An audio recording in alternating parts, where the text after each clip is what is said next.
Hemos leído el pasaje en Mateo, desde el versículo 14, 15 en adelante. Esta predicación lleva por título Cañas quebradas y velas humeantes, desde Mateo 12, 15 al 21. Hemos leído un pasaje en el que Mateo, que es el evangelio desde el que tomamos esta reflexión, hace un alto en su relato. Todo el Evangelio de Mateo se caracteriza por una narrativa muy dinámica respecto de la vida de Jesús. Y en algún momento, en esta sección, el escritor del Evangelio inserta una cita que corresponde al profeta Isaías o al libro de Isaías en el capítulo 42. Antes de esta sección, antes del capítulo 12, la sección que acabamos de leer hace un ratito atrás, Jesús ha denunciado a los sabios, a los religiosos, a los doctos de alguna manera de la época, porque han tenido por mucho tiempo, por años, a la gente aplastada bajo el peso insoportable de preceptos y normas imposibles de practicar, imposibles de cumplir. Luego de que Jesús denuncia esto, se enfrenta o dialoga por parte de él dos veces con los fariseos. La primera de ellas, una cuestión del día sábado, por qué los discípulos comen en día sábado, arrancan espigas y comen en día sábado. Y la segunda es cómo Jesús se atreve a sanar a alguien de la mano seca en la sinagoga, también dentro del día sábado. El escenario en el que Mateo inserta esta cita de Isaías es un escenario, usted lo puede leer en su casa, seguramente ya lo tiene en mente con todo lo que he dicho, ya lo conoce. Es un escenario que está lleno de violencia por parte de los fariseos, violencia hacia Jesús, violencia hacia los discípulos de Jesús, pero también violencia y rechazo hacia la gente que es objeto del amor y misericordia de Jesús. En este escenario lleno de condenación, de rechazo, de violencia hacia la gente, hacia Jesús y hacia los discípulos, hacia los más débiles y desprotegidos, es que aparece esta cita del evangelista en el libro del Evangelio según San Mateo. Voy a leer dos versículos antes de entrar de lleno a la reflexión del día de hoy. Versículo 14 y versículo 15. Pero los fariseos salieron y tramaban cómo matar a Jesús. Consciente de esto, Jesús se retiró de aquel lugar. Muchos lo siguieron y él sanó a todos los enfermos. Las declaraciones de Jesús, las acciones de Jesús, moviéndose en misericordia y compasión, amor hacia los más débiles, hacia los necesitados, hacia los rechazados por el sistema religioso de la época, ha creado un ambiente no solamente de violencia en contra de su persona, sus seguidores y aquellos que son objeto del amor de Cristo, sino que también ha llegado al punto extremo y límite de buscar planificar su muerte, asesinarlo. Dice el versículo 14, pero los fariseos salieron de la sinagoga luego de que sana al hombre de la mano seca y tramaban cómo matar a Jesús. Es tal el clima de violencia contrario a Jesús, que en este punto del Evangelio, dice el relator, el escritor, se planifica darle muerte, asesinar a este Jesús a quien ellos rechazan, a quienes buscan constantemente atacar, pero a quien no han podido sacar de la escena pública, y lo único que les queda es finalmente asesinarlo. Mateo inserta esta cita que viene a continuación, desde los versículos 18 en adelante, desde Isaías capítulo 42. Es una cita en Isaías que habla acerca de la obra de Dios en medio de Israel y de la esperanza que Dios le está dando al pueblo de Israel ahí en Isaías 52. Pero ¿por qué inserta esta cita? ¿Qué tiene que ver esta cita de Isaías en este momento del Evangelio? Bueno, lo que el escritor busca hacer es, en este clima de violencia y de rechazo hacia Jesús, volver a clarificarle al lector, a la lectora, a nosotros hoy en día, de que aquel que está obrando, aquel de quien él está escribiendo, es el enviado de Dios. A pesar del rechazo, a pesar del hostigamiento, a pesar de la persecución, a pesar de que tiene a los líderes religiosos en contra, este que está hablando, este que está enseñando, este que está actuando, es el enviado de Dios y de eso no hay ninguna duda. Mateo no quiere que tengamos ninguna duda de que Él es el escogido, el enviado de Dios. Para no olvidar, lo inserta en medio de este escenario no solamente lleno de violencia, sino que también lleno de necesidades, miseria humana, pero a la vez, como ya hemos dicho, lleno de odiosidades por parte de algunos. Isaías nos va a recordar, el pasaje de Isaías ahí inserto nos va a recordar que este es el amado, el escogido, el enviado. Versículos 16 al 21 leemos: pero les ordenó que no dijeran quién era él. Eso fue para que se cumpliera lo dicho por el profeta Isaías. Este es mi siervo, a quien he escogido, mi amado, en quien estoy complacido. Sobre él pondré mi espíritu y proclamará justicia a las naciones. No disputará ni gritará, nadie oirá su voz en las calles, no acabará de romper la caña quebrada, ni apagará la mecha que apenas arde, hasta que haga triunfar la justicia. Y en su nombre pondrán las naciones su esperanza.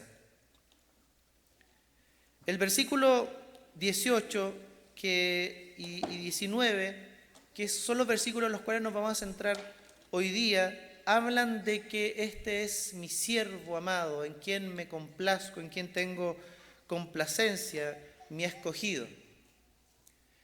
Estos versículos que Mateo inserta en ese lugar nos remiten inmediatamente al capítulo 3 de Mateo, que fue el momento en el que Jesús aparece públicamente y, dice el relato de Mateo, aparece esta voz desde el cielo, la voz del Padre, que vamos a leerlo. Busquemos el capítulo 3, versículo 17 de Mateo. Mateo 3, versículo 17, aparece también en la pantalla. Y una voz del cielo decía: este es mi Hijo amado, estoy muy complacido en él. Lo que Mateo está tratando de decirnos, está tratando de hacernos volver a esa escena inicial en la que Jesús inicia su ministerio y que entendamos que a pesar de la violencia, el rechazo, la persecución en contra de él y de su mensaje, este es, sí o sí, el enviado, el ungido, el amado, de aquel de quien se habló en la antigüedad, de aquel de quien se dio testimonio mientras se bautizaba. Sigue siendo él el escogido, a pesar del rechazo del pueblo, especialmente los líderes religiosos. Este Jesús, el enviado de Dios, es aquel a quien él ha escogido y en quien está muy complacido. Pueden rechazar lo que dice, pueden rechazar y cuestionar lo que hace. La forma, fíjese bien, la forma en que él se relaciona con los pecadores, pero Dios dice otra cosa: yo estoy muy complacido con él. Es decir, Mateo quiere que entendamos que lo que Jesús está haciendo, lo que está enseñando, cómo está tratando a los pecadores, cómo se está relacionando con la gente que es despreciada y desechada por los fariseos, es exactamente la forma en que Dios se ha revelado por medio de Jesús. Dios está complacido de este su ungido, el Mesías, su Hijo amado, porque Él está haciendo, diciendo, actuando exactamente en concordancia, en consonancia con la voluntad de Él como Padre. A nosotros, muchas veces, la figura de Jesús sigue causando un poco de resquemores y de incomodidades. Porque mientras más profundizamos en la Escritura, nos encontramos con un Jesucristo cuyo amor, compasión y misericordia es mucho más amplia de lo que nosotros somos capaces de entregar. Y eso incomoda. Porque Jesús aparece mostrando amor, compasión y misericordia a gentes que en su momento no eran dignos de ser objeto de amor. Puede que nosotros hoy en día sigamos sintiendo incomodidad cuando vemos esta figura de Jesús, porque lo vemos extendiéndose y mostrando amor a gente a la cual tal vez hoy día nosotros, usted y yo, no extenderíamos amor. Por ejemplo, a los enemigos, a los que nos han ofendido, a los que piensan distinto a nosotros, a los que creen en algo distinto a lo que nosotros creemos. Jesús no coloca etiquetas, Jesús no hace distinción de personas, Jesús está extendiendo su amor, su compasión y su misericordia, y el Padre está complacido. Mateo quiere que entendamos con lo que Jesús está diciendo y haciendo. ¿Puede incomodar a los líderes? ¿Puede ser rechazado por los líderes? Pero el Padre está complacido en el Mesías, que hace la voluntad del Padre y que le está dando a conocer de manera perfecta, como nunca antes habíamos conocido, habíamos entendido a Dios antes de la encarnación. El versículo 18 agrega algo más, dice: sobre él pondré mi espíritu. Esta sigue siendo la cita de Mateo sobre Isaías, versículo 42. El día del bautismo, en el versículo 16 del capítulo 3 de Mateo, un poco antes de lo que leímos, se dice que descendió sobre Jesús el Espíritu Santo. ¿Cómo? Dice que el Espíritu Santo se posó sobre él y reposó sobre él. Mateo quiere mostrarnos que en él y solamente en él es quien reposa esta autoridad, y reposa la presencia misma del Espíritu de Dios. Avanzando en los versículos siguientes, luego de esta narración, nos encontraremos que los fariseos acusan a Jesús de que echa fuera demonios por el príncipe de los demonios, por Belcebú. Antes de relatarnos eso, Mateo quiere que recordemos y entendamos que el ungido, el enviado de Dios, el amado, en quien se complace el Padre porque hace y dice su perfecta voluntad, en él está el Espíritu de Dios. Y no cabe duda que el enviado ha sido enviado por Dios y no por otro, como los fariseos pretenderán acusarlo en los siguientes versículos, en la siguiente escena. El versículo 18 agrega algo más y dice: y proclamará justicia a las naciones. Por primera vez, el relato del Evangelio según San Mateo va a abrir la puerta de la salvación y de la obra del Mesías a los no judíos. Hasta aquí, todo lo que Jesús ha dicho, todo lo que Jesús ha hecho, lo ha hecho en un contexto judío, para el pueblo judío. Pero aquí, por primera vez, y citando a Isaías capítulo 42, el Evangelio de Mateo nos va a dejar en claro, de aquí en adelante hasta el capítulo 28, que la obra del Mesías, la obra del amado, en quien reposa el Espíritu de Dios, es para todos por igual, sin distinción de ningún tipo. Quizás la mayor distinción que ellos hacían era entre aquellos que eran judíos y aquellos que no eran judíos. Y para ellos tiene mucho sentido esto que menciona el pasaje. Pero ¿qué otras distinciones podemos dar hoy día nosotros? Etiquetas por color, lugar de origen, tipo de religión, ideología, a veces algunos adhieren a ciertas ideologías,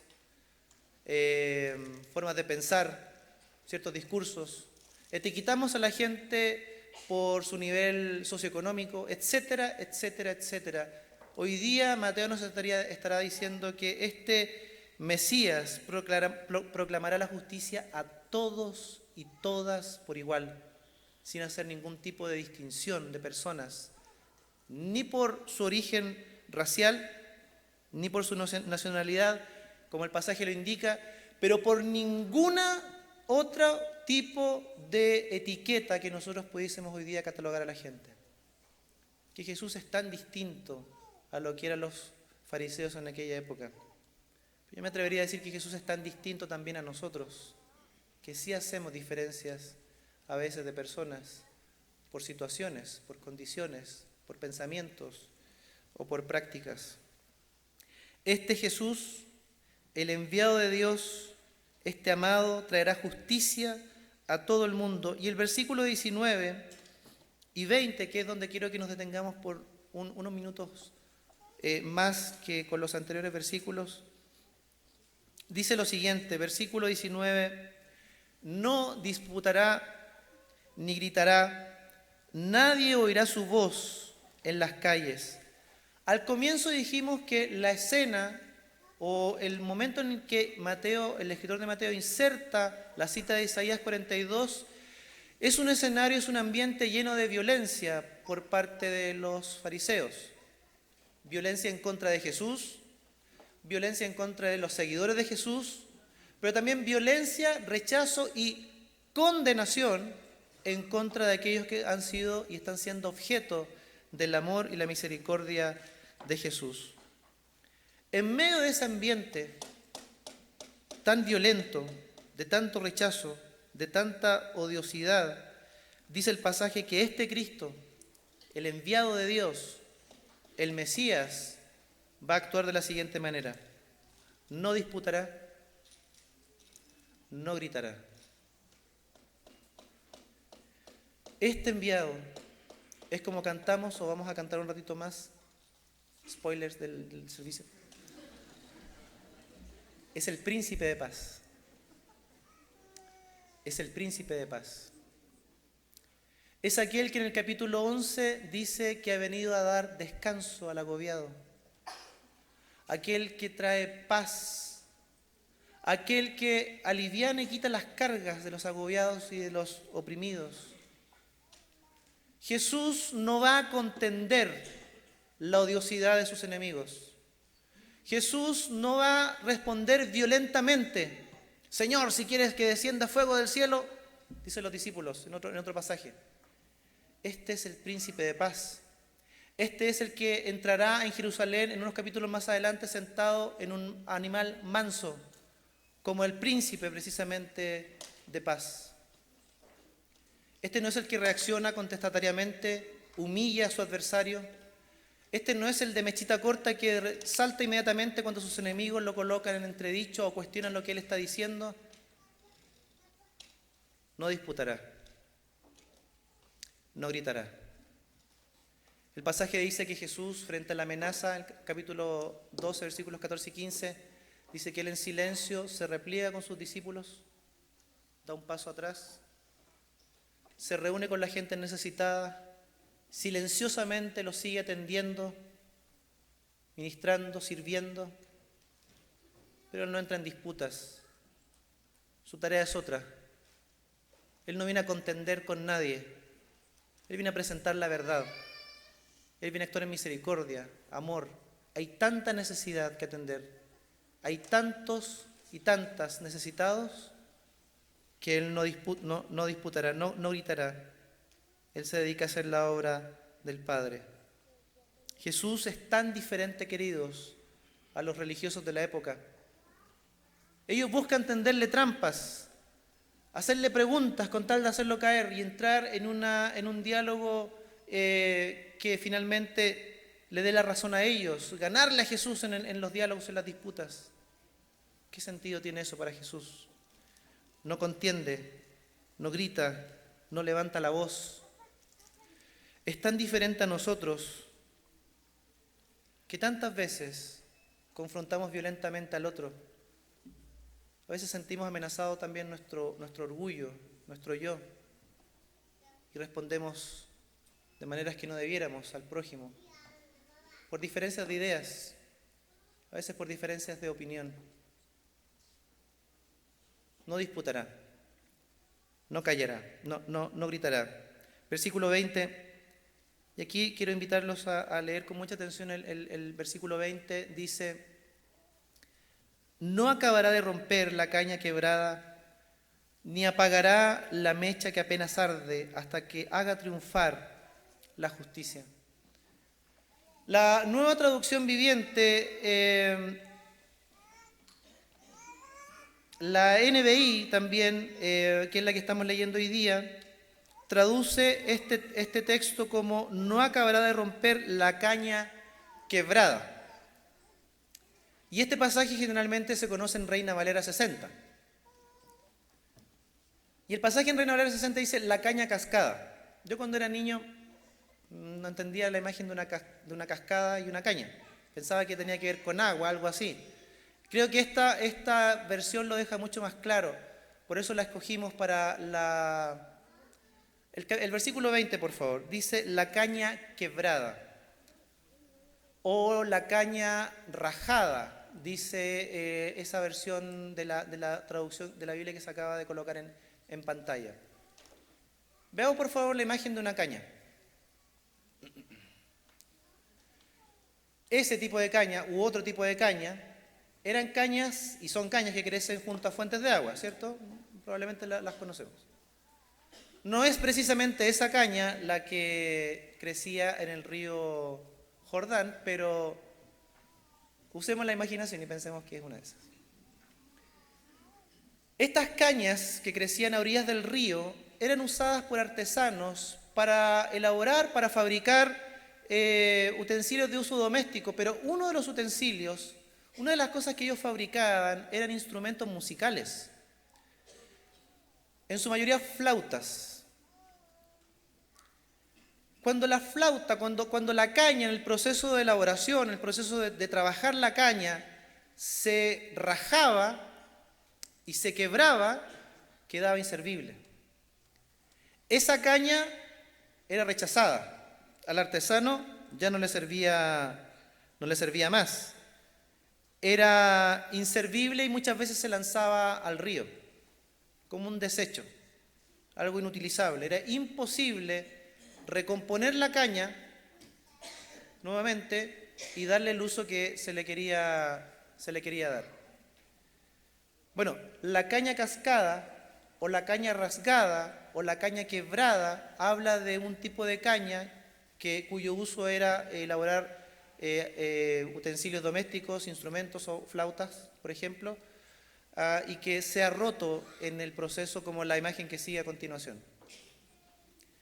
Esa caña rota, rasgada, es inservible y es rechazada por el artesano y finalmente se bota, se elimina. El pasaje sigue diciendo y hablando en el versículo acerca de una llama o mecha que humea.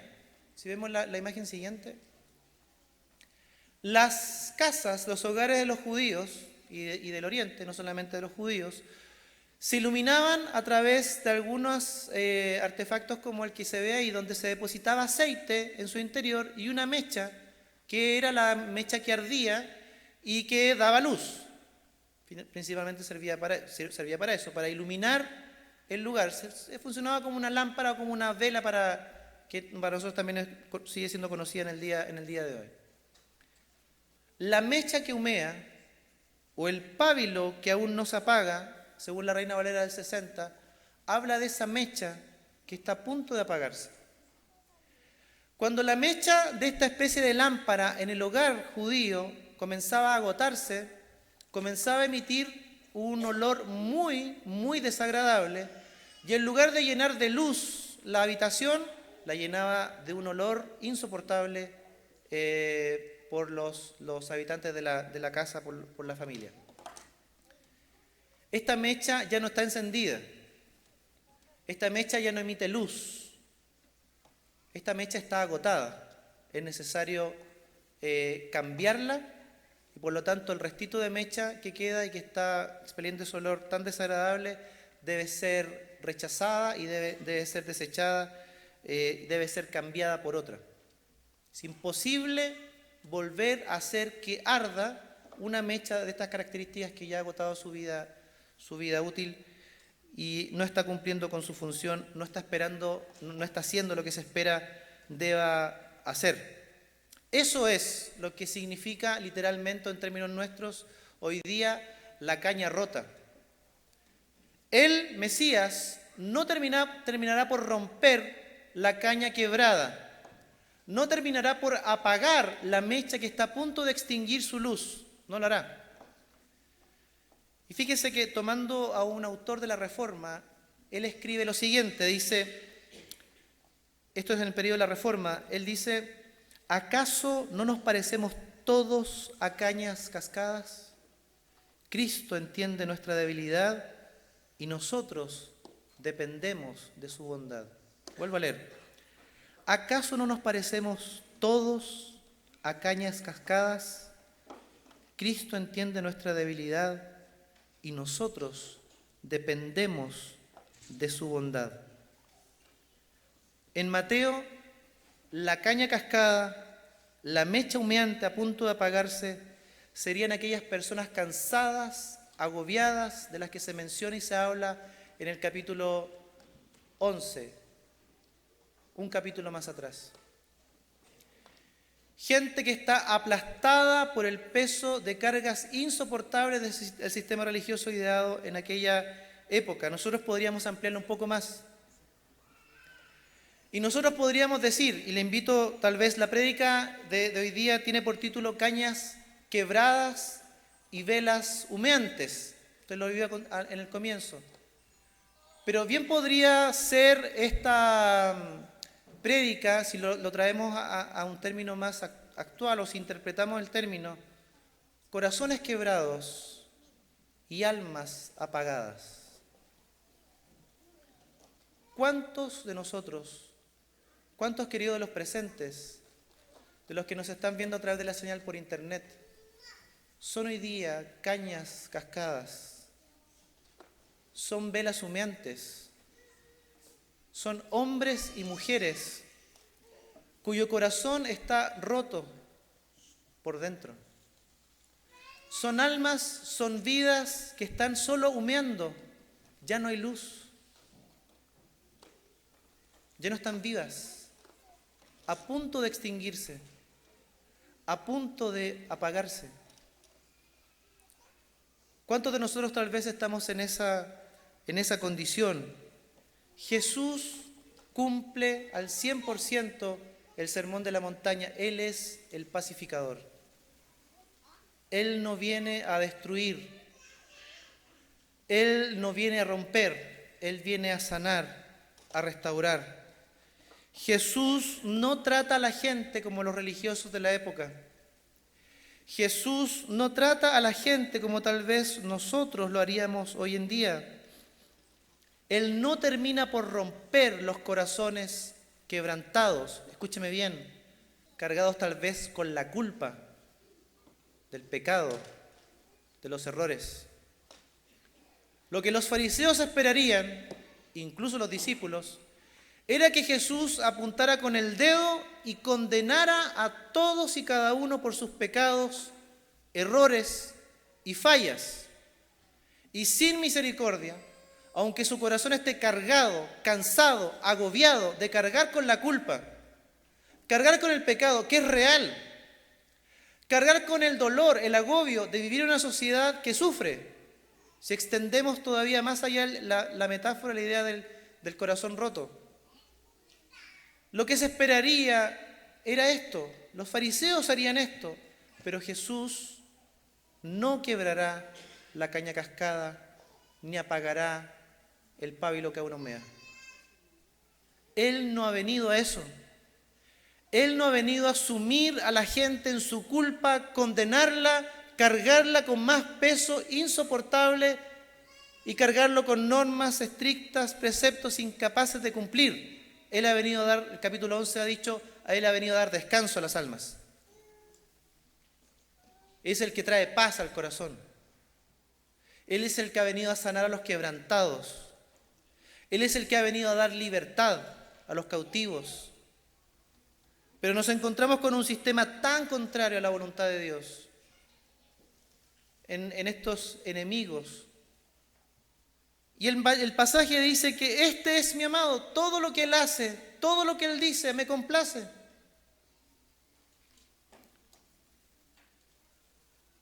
Queridos, queridas, puede que hoy día nosotros seamos cañas cascadas y velas humeantes a punto de apagarse y de romperse. Y no sabemos cómo acercarnos a Dios. Porque pensamos que para acercarnos a Dios tenemos que acercarnos con un corazón perfecto, un corazón sin manchas, un corazón impecable. Jesús no se escandaliza con nuestro pecado. Jesús no se escandaliza con nuestros errores.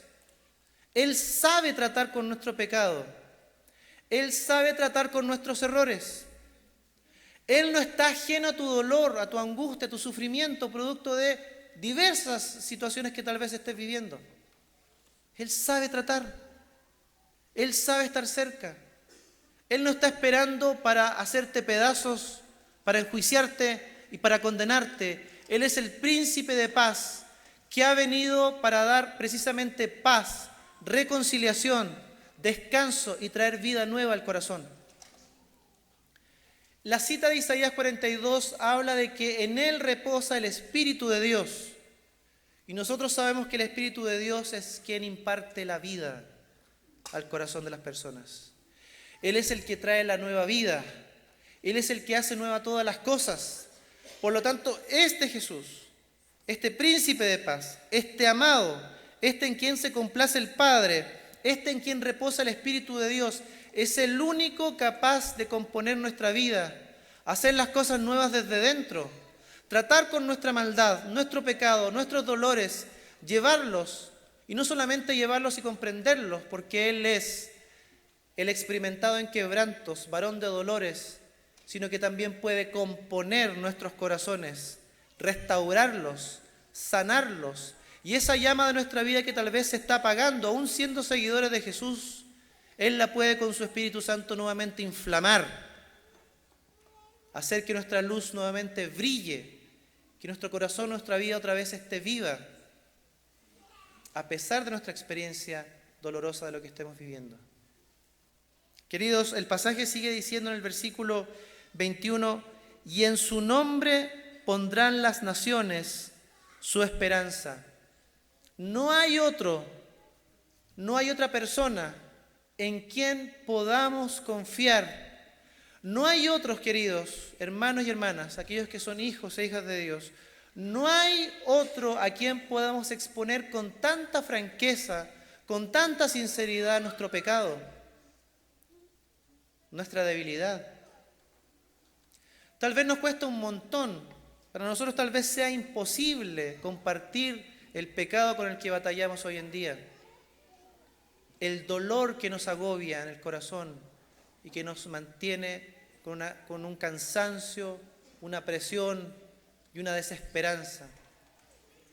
Pero Jesús es el único en quien hay esperanza. Él sí puede, es el único. El pasaje dice que es el único en quien hay esperanza, y más todavía, vuelve a decir que esta esperanza está y es y será para todas las naciones, sin distinción de personas, sin diferencias, a todos por igual. Queridos hermanos, hermanas que nos ven tal vez a través de la señal por internet, tal vez ustedes han sido de alguna manera rechazados, han sido quebrantados y rotos en su corazón, porque muchas veces los líderes y hasta los pastores fallamos. Pero aunque sintamos el rechazo, o lo hayamos percibido, o lo hayamos experimentado, o lo hayan experimentado, Jesús no nos rechaza. Jesús no nos abandona. Jesús quiere restaurar e impartir nueva vida al corazón. Este príncipe de paz, querida iglesia, por otra parte nosotros también tenemos que seguir tratando, relacionándonos con los demás, así como es el ejemplo de Jesús. Debemos seguir amando a aquel que sufre, a aquel que se duele, incluso a aquel que falla, cae y peca, porque Jesús lo haría. Jesús se acercaría para restaurar, para amar y para entregar su compasión. Este es el mensaje de Cristo. Esto es una de las cosas que hace que el Evangelio sea buena noticia para nosotros. Buena noticia para sus amigos, para sus amigas. Una buena noticia que usted puede compartir con aquellos que le rodean en su colegio, en su liceo, en su universidad, en el lugar de trabajo. Es la buena noticia de este Dios que se ha acercado, que ha enviado a su Hijo amado para tratar con nuestro dolor, para tratar con nuestro pecado, para extender su misericordia, compasión, amor y tratarnos con bondad. Imitemos al Maestro. Sigamos siendo como Jesús. Sigamos tratando a aquel que nos rodea como Jesús lo haría. Y queridos, queridas, si hay alguno en este lugar que piensa cree que está atravesando un momento difícil, es una caña cascada, es una vela a punto de extinguir y apagar su luz, Jesús puede tratar con esa condición. Jesús no quiere enjuiciarte, Jesús no quiere condenarte por aquello, quiere levantar tu vida, quiere sanar tu corazón y quiere volver a encender la llama de la vida nueva que por el Espíritu recibimos. Oremos a nuestro Dios. Señor, te damos gracias. Gracias porque el mensaje del Evangelio es un mensaje tan diferente de cualquier otro mensaje que podamos haber escuchado, Señor. La persona de Cristo es tan diferente a cualquier otra persona que podamos contemplar en la historia pasada o en el presente, Señor. Eres tú mismo quien ha hablado por medio de tu Hijo. Te has revelado en sus enseñanzas, te has revelado en su persona, en sus acciones, en su conducta, en su forma de relacionarse con los demás. Señor, gracias porque podemos conocer en Jesús al verdadero Dios, a ti nuestro Dios. Señor, si algunos han caminado vidas temerosas, alejadas, Señor, con el miedo de un Dios que no les aceptará, que les rechazará, un Dios que los enjuiciará y los condenará por el pecado, por el error, por la falla, un Dios que no da segundas oportunidades, ni terceras ni cuartas, que sepan hoy, Señor, que tú no quieres romper lo que ya está roto, sino sanarlo y restaurarlo. Tú no quieres apagar la pequeña llama de vida que aún queda en el corazón. Quieres inflamarla nuevamente con tu Espíritu Santo para experimentar otra vez esa vida nueva que ya regalaste en el corazón. Señor, aquellos que estén atravesando momentos difíciles, estén cargando con pecado en su vida, que sepan, Señor, que tú eres fiel y justo para perdonar sus pecados y limpiarles de toda maldad, Señor. Aquellos que están atravesando momentos de angustia, de dolor, de sufrimiento, Señor, que sepan que tú estás con ellos también para sostenerles, para levantarles, para afirmarles, para sostenerles, Señor. Tú eres aquel que se acerca a nosotros poderoso, pero también en paz, en mansedumbre, apacible, humilde para nosotros, Señor. Te damos muchas gracias y te pedimos una vez más que tú nos bendigas, que tu palabra obre en nosotros lo que deba obrar, que aquellos que necesitan descanso en ti puedan confiadamente acercarse a ti y encontrar ese descanso para el alma, que aquellos que cargan con el pecado, la culpa de los errores, sepan que pueden encontrar en ti perdón de pecados, Señor, y libertad que solamente tú puedes dar por medio de Jesús. Te damos muchas gracias, Padre, una vez más, en el nombre de Jesucristo nuestro Señor. Amén. Amén.